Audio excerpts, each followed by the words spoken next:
Hey, what's going on? It is the Enhancement Talent Monday edition.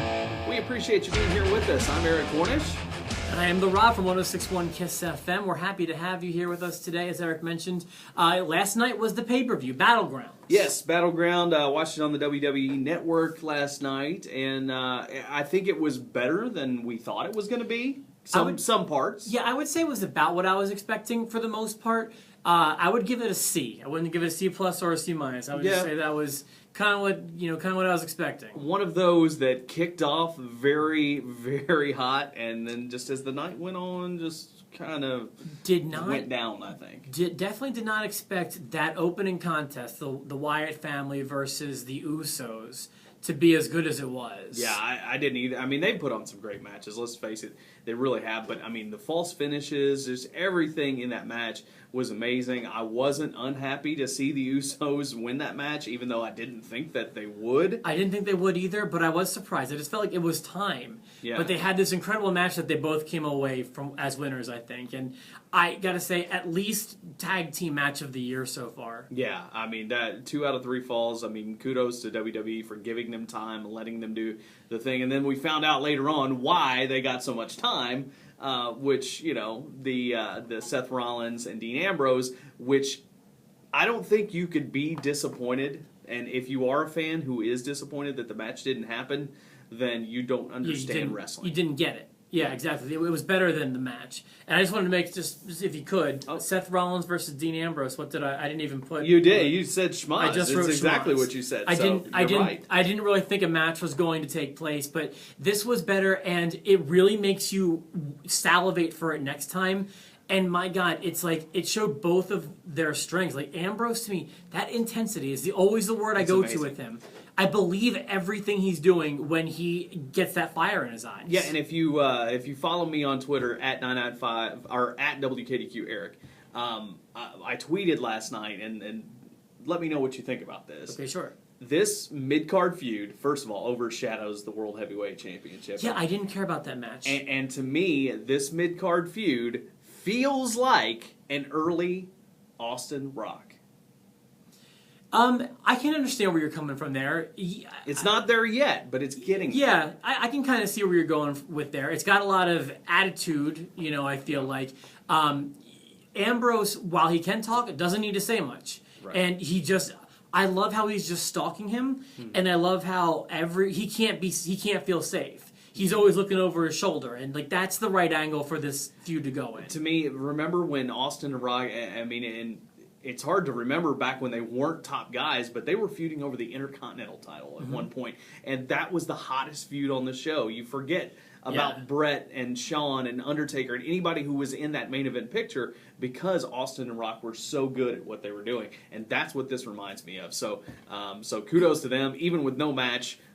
Probably one of the highlights for me of the show. Last night, to me, it felt like they had these 2 stables of 3 guys that have all become stars. Mm-hmm. They have the Shield. I feel like all 3 of them are stars. Yeah.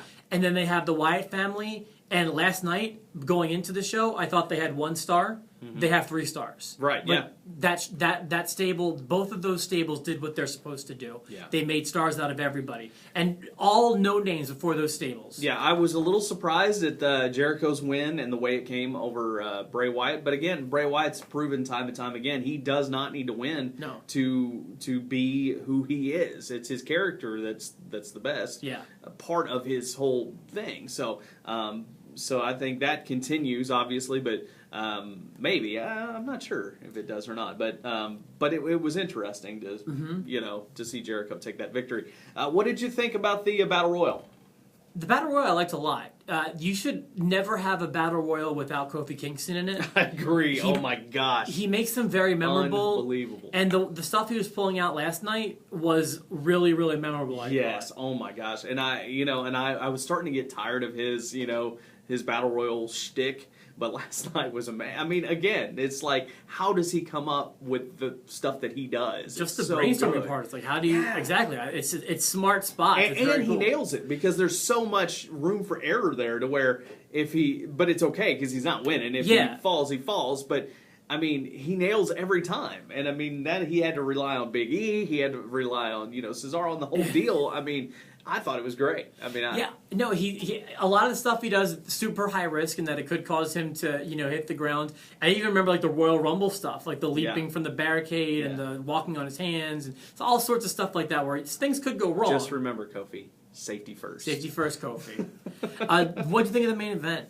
By the way, The Miz, I called that one too. Well, yeah, you did call that one, and let me just say that and I called it not even halfway through. I mean, a few minutes in, he was already on the outside under the bottom rope, and immediately when that happens, he's the winner. Mm-hmm. And I didn't like that part of it, but I was surprised they took Dolph as far as they did, because I thought Sheamus would end up being the guy that got screwed by Miz in the end. But I was kind of losing my mind when I saw Ziggler win that. But I was out of happiness. Yeah. Well, I knew. I mean, I knew going. I mean, seeing Miz out there, you knew that was going to happen. You knew. I kind of forgot about it though. It had been enough time. So, but anyway, the Miz, good call on that one. Whoever has it, I just hope they make the title interesting because it is literally my favorite title in wrestling. Right, and then the only thing in that Battle Royal that I think was kind of cool, and I think we'll just see the heat got back tonight, but Cesaro being eliminated by the one-man band now. I guess he is again, Heath Slater. I think we'll see a squash match tonight to kind of erase that. But, maybe. But anyway. One more match I want to talk to you about was Swagger and Rusev.